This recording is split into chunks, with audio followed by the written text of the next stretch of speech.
On poursuit plutôt une nouvelle série de messages qu'on a débuté avec le message de Lynn la semaine passée, du moment de la fête des mères. Donc, on a commencé avec ça. Puis on poursuit aujourd'hui dans cette ordre de pensée avec le thème, justement, « Quelle famille ?» Et je commencerai en vous posant la question, à quoi aimeriez-vous que votre famille ressemble? Hein? Si on voudrait avoir la famille, là, celle qu'on voudrait avoir, là, celle qu'on regarde, puis on dit « Ah, j'aimerais ça être une famille de même » ou « C'est de même que je vois les choses », à quoi aimeriez-vous que votre famille ressemble? Est-ce que je vous dirais, est-ce que vous aimeriez que la famille soit comme celle dans laquelle que vous avez grandi? Ah, hein, c'est ça, pour certaines personnes, oui, c'est une belle famille. J'ai grandi dans une belle famille, j'ai grandi avec mon père, ma mère, puis il y avait rempli d'amour chez nous, puis ma soeur, mon frère, puis on vivait vraiment, on vivait bien. Mon père travaillait, ma mère travaillait, on manquait de rien, on allait en vacances, mais il y avait surtout beaucoup d'amour, beaucoup de joie, beaucoup de rire. Si vous connaissez un petit peu mon père qui est ici, mon père, il aime jouer, puis je pense qu'il va arrêter de jouer quand il va être vraiment, vraiment enterré, puis même encore, je ne suis pas sûr, tu sais. Fait que ça a toujours... Alors, j'ai grandi dans un environnement même. Peut-être que vous avez grandi, puis vous êtes « Ah, mais moi, la famille que je voudrais que ça ressemble, ben c'est ça. Pour moi, c'est ça, une belle famille. C'est celle que vous avez grandi, peut-être. Ou peut-être que vous dites « Non, au contraire. Je veux m'éloigner de la famille dans laquelle que j'ai grandi. Je veux m'éloigner du genre de famille que j'ai grandi. » Ça se peut, parce que vous pourriez peut-être avoir grandi dans une famille qui était justement pas remplie d'amour, mais finalement remplie de tout ce qui ne devrait pas exister dans une famille. J'ai beaucoup de personnes que j'ai travaillé avec au fil des années qui ont grandi dans des familles un peu semblables à ça. Quand on parle de quelle famille dans cette série de messages-là, ben si vous êtes parent, ou vous avez participé en quelque part à l'éducation d'un enfant, bien, vous connaissez qu'est-ce que c'est que le poids que représente la préparation d'un enfant pour son avenir. Hein? On sait c'est quoi parce que justement, on a participé à l'éducation des enfants ou on participe peut-être en ce moment à l'éducation des enfants. La famille, aujourd'hui, qui est le sujet qui est important pour les 5 prochaines semaines où on va parler de quelle famille, c'est important parce que la famille d'aujourd'hui, à mon avis, elle est durement touchée. Elle est durement touchée. Je vous dirais que la famille d'aujourd'hui est mise à l'épreuve. Vraiment mise à l'épreuve. La culture change autour de nous, les valeurs, la manière de faire les choses. Je vois nos jeunes enfants, pas nos jeunes enfants, mais nos enfants qui élèvent leurs enfants. Ils ont toutes sortes de moyens pour essayer d'apprendre et de mieux comprendre, qui est super. Là. Il y a vraiment des bons outils là, qui sont donnés aujourd'hui. Je vois nos enfants là, qui lisent et qui essayent de bien comprendre comment on éduque, élève, discipline des enfants. C'est bon de voir ça. Mais parfois la famille va être mise de côté parce que la culture va préférer, on va en parler un petit peu, quelque chose d'autre. Mais on sait une chose, c'est que la famille, elle est là depuis le début. Et la famille, elle veut exister, puis elle veut continuer. Puis son objectif à la famille, elle veut donner du sens à la prochaine génération. La famille veut être capable d'être établie de façon à ce que, comme dirait une de nos collègues qui travaille avec nous, qui me disait cette semaine, qui a une jeune enfant, puis elle disait, ce que j'essaie de faire dans ma famille, c'est que mes enfants vivent moins écorchés par rapport à ce qu'elle a vécu, avec moins de regrets peut-être. Alors la famille veut être saine. Je pense qu'il n'y a pas personne ici qui va dire, moi je veux avoir une famille, ou j'ai ma famille, ou je regarde mes enfants qui élèvent leur famille, puis ça m'est complètement égal s'ils sont écorchés ou pas, s'ils ont des valeurs ou qu'ils n'en ont pas. Non. On veut vraiment offrir une famille qui va être solide, qui va se tenir debout. Mais le défi de cette série-là sur la famille, elle est là parce que nos expériences sont tellement variées. Hein, les gens ont tous un passé ou une vie présente qui est différent. Certains, si on parle de la famille, certains ont grandi dans des familles qui ont été reconstituées. Hein? Puis, ils ont le père, le beau-père, la mère ou la belle-mère. Puis, certains ont grandi dans une famille complètement traditionnelle.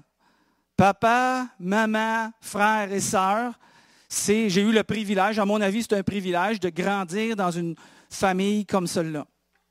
Certains, évidemment, grandissent dans une famille où il y a juste un ou l'autre pour toutes sortes de raisons, parce qu'il y a eu un divorce, ou bien parce qu'il y a eu un décès, une séparation. Puis là, on est confronté, je dirais, à élever nos enfants dans un contexte familial qui n'est peut-être pas ce qu'on aurait choisi si on aurait choisi la meilleure famille qu'on voudrait être. Certains, ont grandi dans une famille parce qu'ils ont été adoptés ou vous avez adopté des enfants.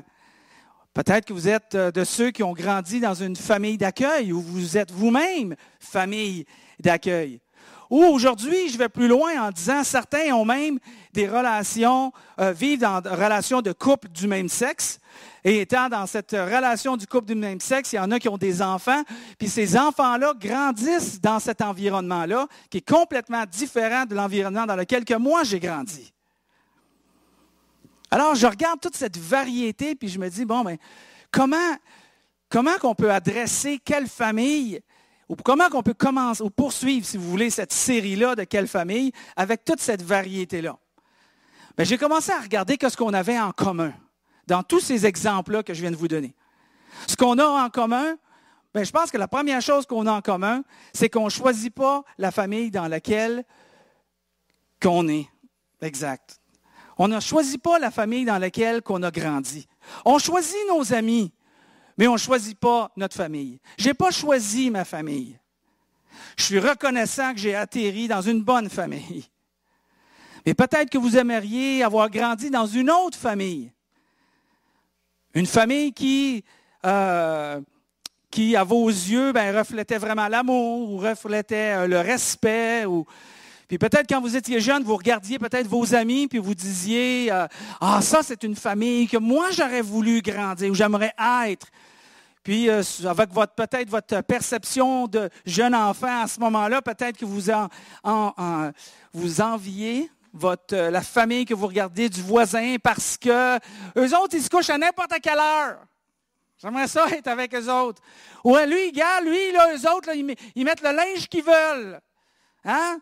Et tu vois, ils vont à l'école, ils n'ont même pas de souliers, eux autres. Moi aussi, je ne veux pas mettre des souliers.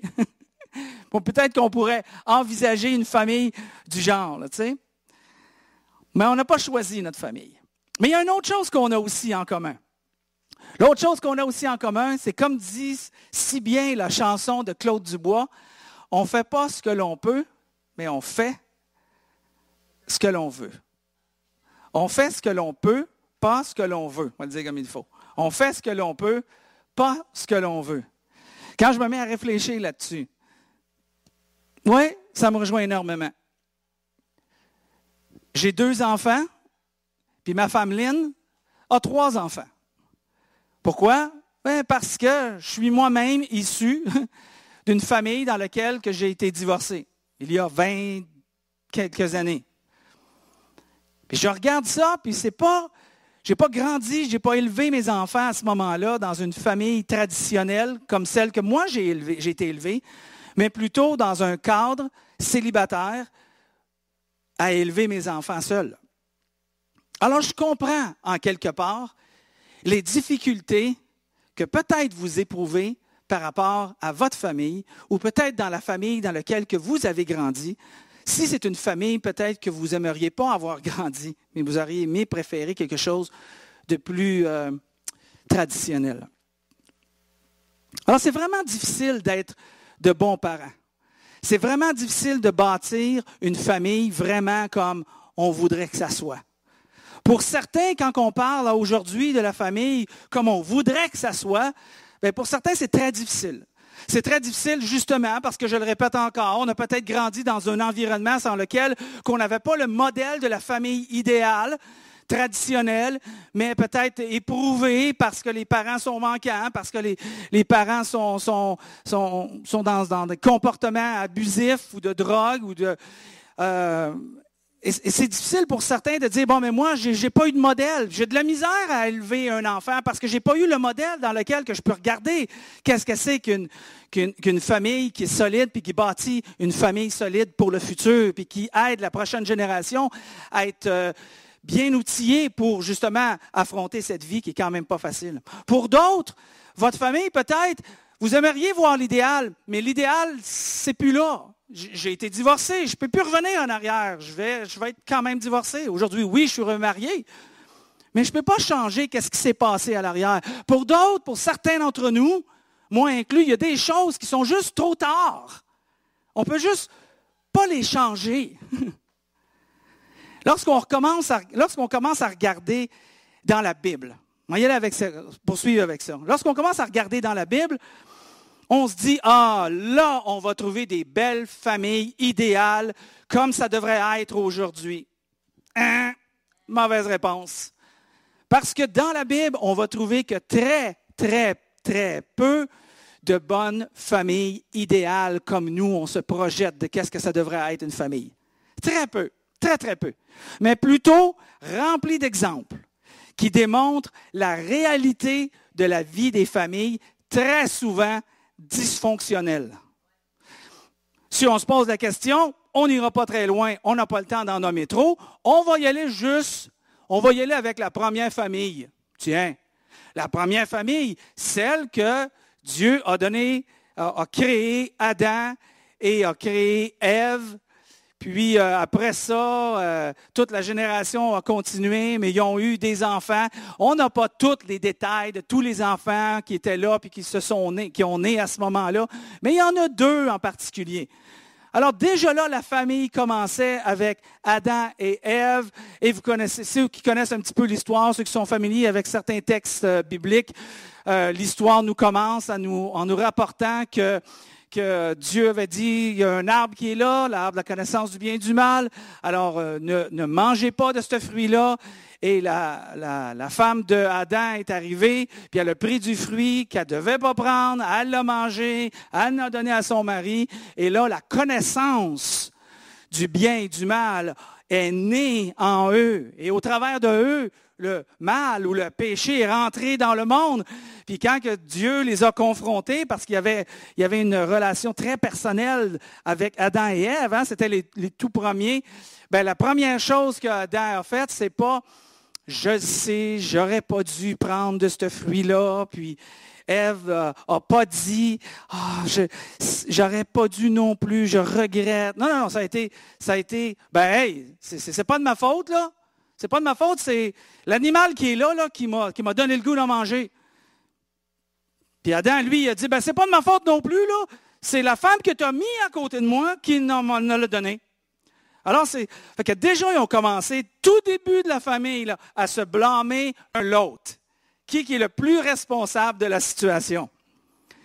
Ils ont des enfants. Les enfants, c'est pas mieux. C'est pas mieux. La situation familiale nous rapporte que les enfants grandissent, puis à un moment donné, il y a une jalousie telle entre les deux qu'à un moment donné, il y en a un des 2 enfants qui a tué son frère. Wow! Quel modèle de famille idéal! Et on pourrait continuer de toutes sortes de modèles de famille, de David, le roi David avec ses enfants qui ont commencé une guerre civile l'un contre l'autre, puis de Jacob et Ésaü, 2 frères qui se sont haïs au point de chercher à se tuer, et etc., et etc. Et on pourrait même continuer après ça jusqu'à l'époque où au Nouveau Testament, Jésus arrive avec ses apôtres et ses chums qui étaient là, les disciples qui étaient ensemble, ils étaient à peu près une douzaine, puis ils n'étaient même pas capables de s'entendre une douzaine de personnes ensemble quand Jésus était là. Les familles sont dysfonctionnelles. Mais Jésus arrive dans le décor. Et ça, c'est la beauté. Parce que Jésus démontre sa pleine compréhension de la réalité de la vie des gens.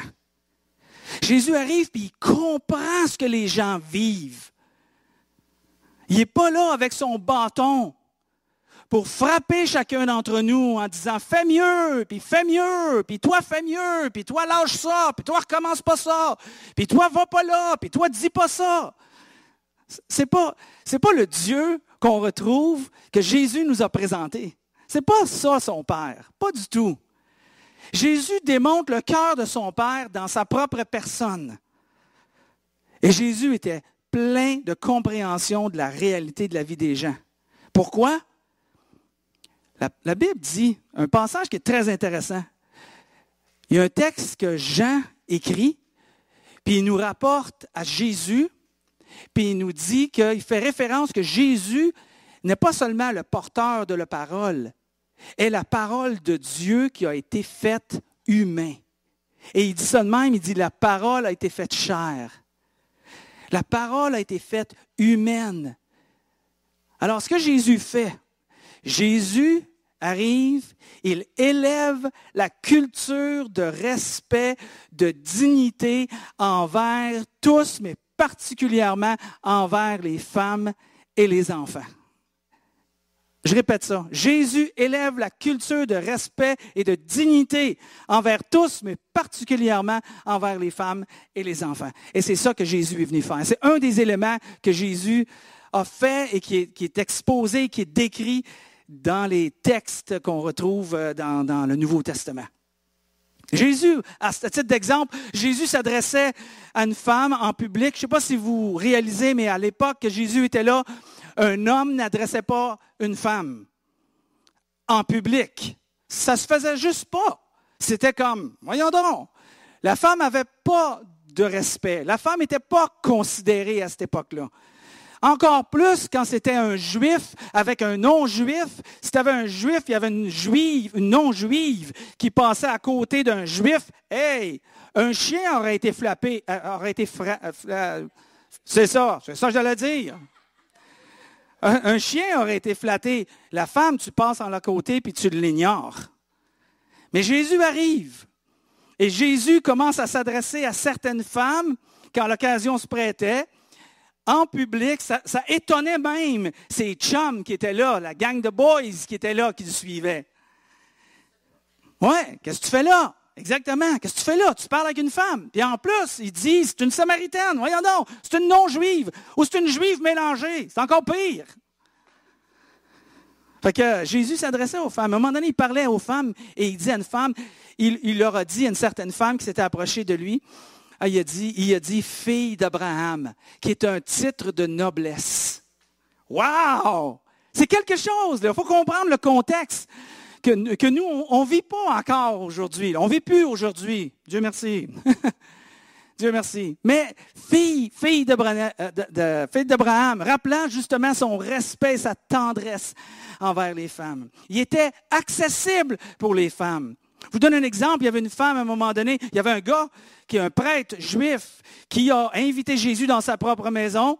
Puis, quand que Jésus était là, à un moment donné, il y a une femme prostituée ou avec tout un bagage de vie non honorable pour la société, je vous dirais, et qui est arrivée à l'arrière de Jésus, mais qui reconnaissait qui était Jésus et reconnaissait surtout l'amour que Jésus avait pour les hommes, les femmes, les enfants. Alors, elle s'est agenouillée derrière Jésus, puis elle s'est mise à pleurer. Puis elle pleurait tellement qu'à un moment donné, l'eau coulait de ses yeux, tombait à terre, et ça se rendait jusqu'aux pieds de Jésus. Et elle s'est penchée, et elle a pris ses cheveux, elle a essuyé les pieds de Jésus avec ses propres cheveux. Le prêtre juif qui était là a regardé, puis il a dit, « Ah! » Il a dit dans son cœur, il a dit, si Jésus savait le genre de femme que c'est ça, je te dis qu'il ne laisserait pas faire, il sortirait de la maison, ça ne serait pas bien long. La beauté, c'est que Jésus lit dans les cœurs. Il n'aurait pas fallu que tu penses de même, mon cher ami.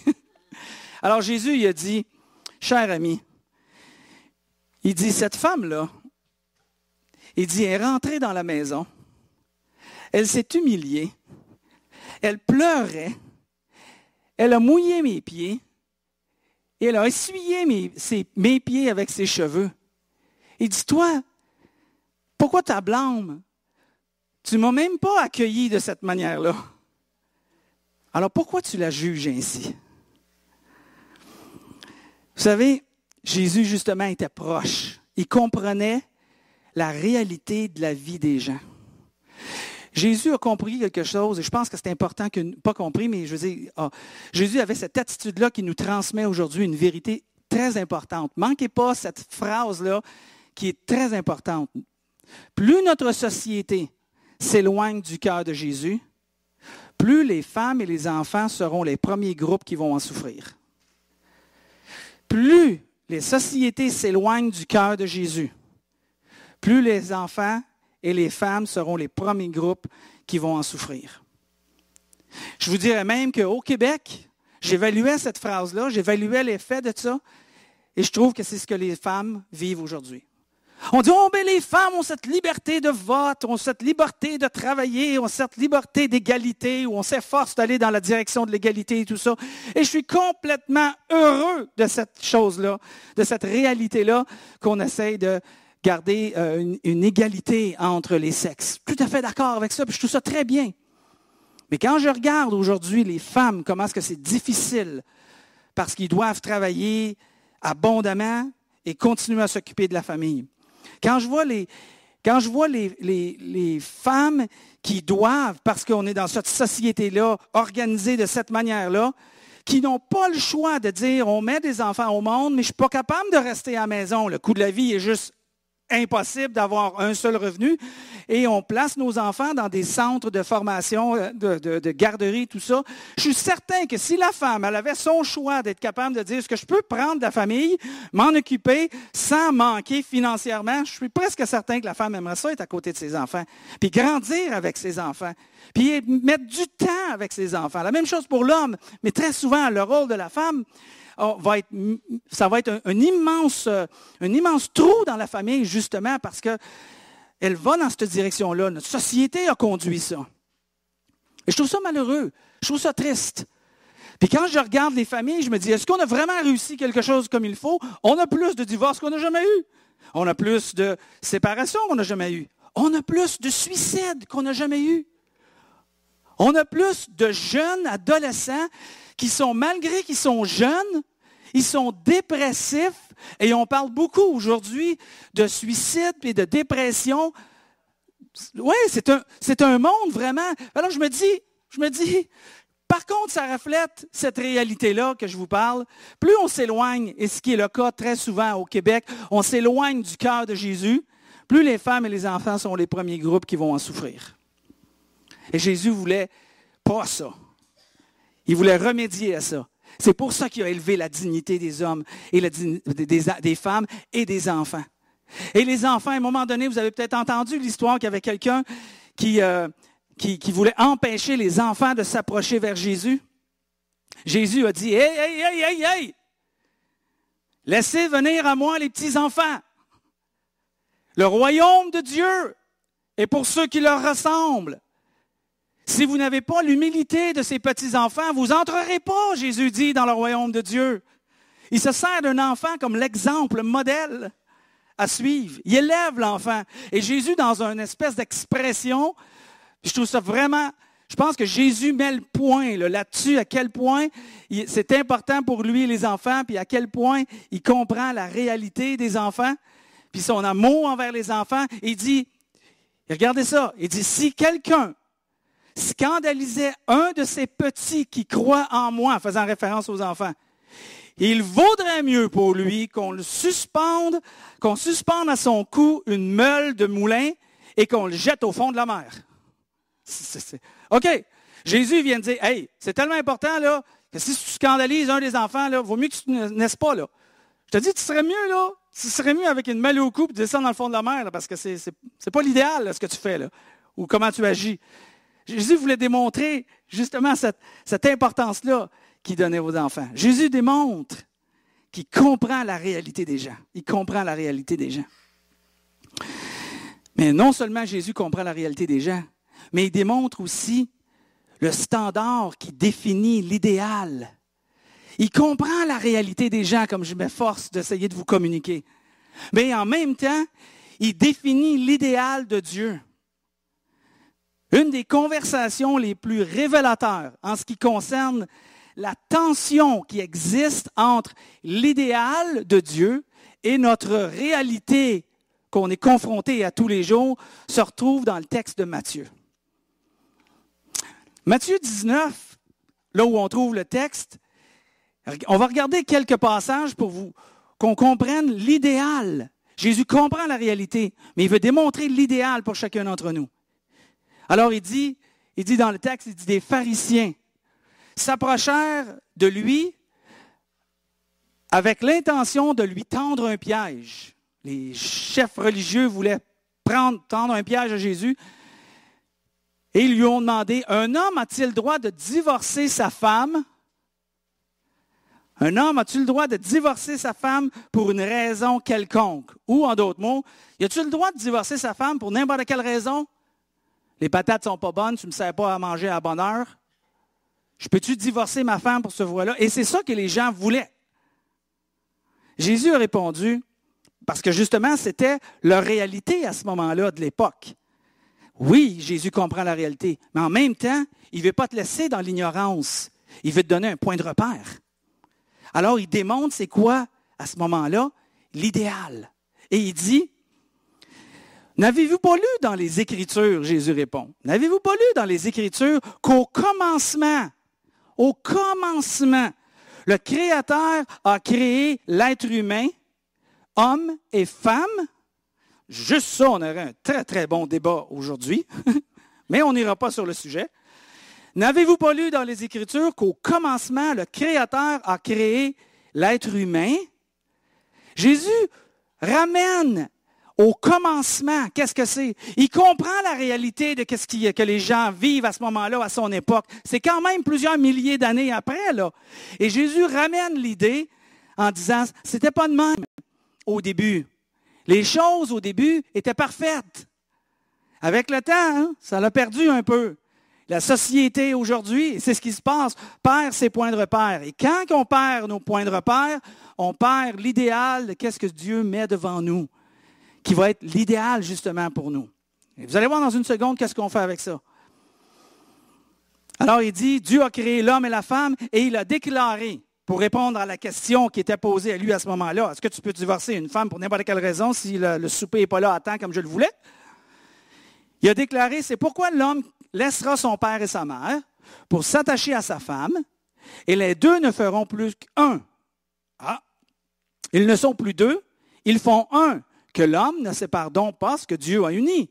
Là, ici, on voit l'idéal. L'idéal du mariage, l'idéal de l'unité, l'idéal pour une famille, l'idéal pour élever des enfants, l'idéal dans un contexte de génération en génération en génération, puisqu'il fait référence au commencement, ce n'était pas comme ça. Et là, les pharisiens ont répondu, les pharisiens s'objectèrent, les chefs religieux s'objectèrent et ont dit, pourquoi alors Moïse a-t-il commandé à l'homme de remettre à sa femme une lettre de divorce ou un certificat de divorce quand il divorce avec elle? Et Jésus leur répondit, c'est à cause de la dureté de votre cœur. C'est à cause de la dureté de votre cœur que Moïse vous a permis de divorcer avec votre épouse. Mais au commencement, il n'en était pas ainsi. Alors, il y a quelque chose qui se passe entre les deux. Quand que notre société s'éloigne de Jésus, notre cœur s'endurcit. Quand notre cœur s'endurcit, il s'éloigne des valeurs qui font en sorte que notre société va se trouver en meilleure santé. Et c'est ça l'aspect que Jésus idéal veut démontrer. Et l'objection, je peux encore entendre les chefs juifs à ce moment-là qui ont dit, ben oui, Jésus, mais tu sais, les choses changent, là. Tu es en 2023. C'est plus la même chose. On s'adapte. La culture évolue. Je les entends dire.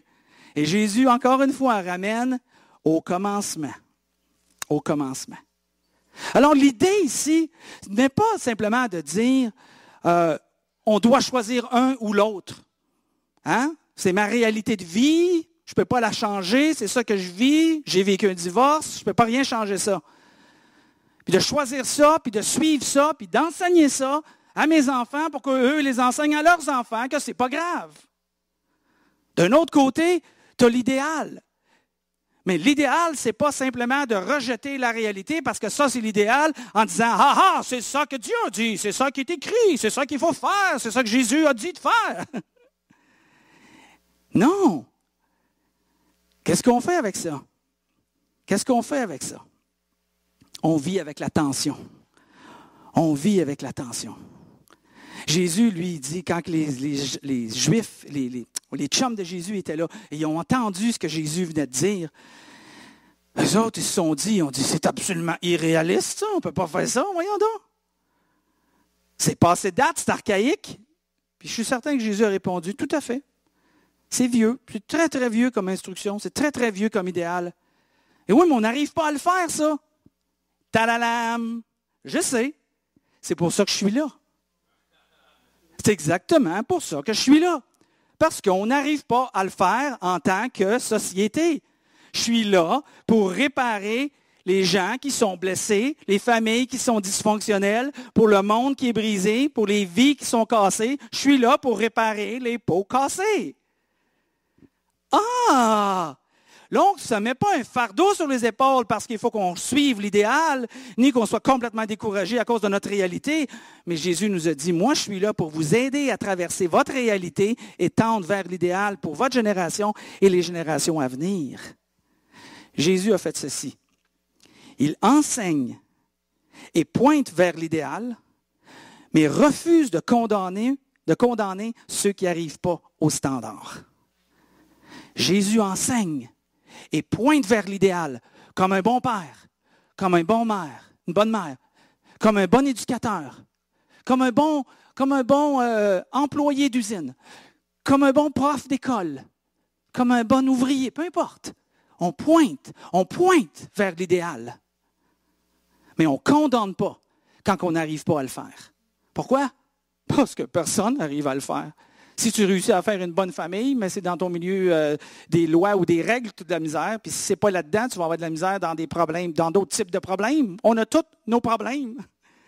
Et c'est pour ça que Jésus a dit, je ne suis pas venu pour ceux qui se portent bien. Je suis venu pour ceux qui sont malades. Notre société. Comment Jésus arrive à changer ça? Le texte dit, celui qui est la parole est devenu homme et il a vécu parmi nous. Plein de compassion. Il était homme, plein de compassion. Nous avons contemplé sa gloire, la gloire du Fils unique envoyé par son Père, la gloire de Dieu. On parle ici de l'idéal. Et ce Jésus était rempli de grâce et de vérité. Il était 100% plein de grâce, donc faveur non méritée. Il était 100% tourné vers l'idéal et vers l'instruction de Dieu et vers qu'est-ce qui est bon. Puis il ne faisait pas de compromis parce que la société met de la pression à changer. Mais il fait référence à qu'est-ce qui était. Parce que c'est ça qui est bon pour les générations. Et il était ça 100% en tout temps. Et ça, c'était l'équilibre de Jésus. Moi, ça, j'aime cette affaire-là. J'adore son équilibre. Tu sais, des fois, on dit, il faut avoir un bon équilibre dans la vie, il faut que je fasse un peu de ça, puis un peu de ça. Je pense qu'il y a un temps pour faire ça, puis il y a un temps pour faire ça. Puis quand tu fais ça, soit à 100%. Mais quand tu fais ça, soit à 100%. Ça, c'est un équilibre, à mon avis, que de faire 50-50. Mais on pourra en reparler un autre dimanche. Donc, je termine avec cette idée. Vivre dans l'idéal, sans considération de ta dure réalité, serait de placer des fardeaux insupportables sur les épaules des gens. Souvenez-vous ça. Vivre dans l'idéal, sans considérer la réalité des gens, de ce qu'ils vivent, de ce qu'ils traversent, que ce soit de leur faute, pas de leur faute, de leur éducation, de leurs parents, de la société, de l'éducation, peu importe. Sans s'arrêter et comprendre la réalité des gens, on va mettre des fardeaux sur les épaules des gens parce qu'on va dire, la Bible dit, ou Dieu a dit. Et ça, c'est lourd. C'est lourd pour le monde. D'un autre côté, vivre dans sa réalité de vie, sans considération de l'idéal, va créer une attitude de permission sans frein, sans loi, sans règles. On perd nos points de repère. Et là, notre société s'égare de génération en génération. Sommes-nous prêts à accepter? Question. Sommes-nous prêts à accepter un idéal, celle que Dieu nous montre, qui sera peut-être jamais notre réalité dans notre vie ou dans notre famille, parce que pour certains, il est trop tard. Ou bien sommes-nous tentés de perdre de vue l'idéal, juste au profit de nos préférences, de nos opinions, de nos choix, de nos désirs et de perdre complètement de vue l'idéal que Dieu veut bien nous donner et parler à nos cœurs à tous les jours pour qu'on tourne vers cet idéal-là malgré notre réalité difficile? Il n'est jamais trop tard. Il n'est jamais trop tard pour se tourner vers Dieu. Jamais trop tard pour y faire confiance. Jamais trop tard pour être capable de se protéger soi-même, protéger la génération à venir, protéger nos enfants, nos petits-enfants. N'ayons pas peur de ce qui est l'idéal à vivre, même si la réalité d'aujourd'hui est difficile à vivre.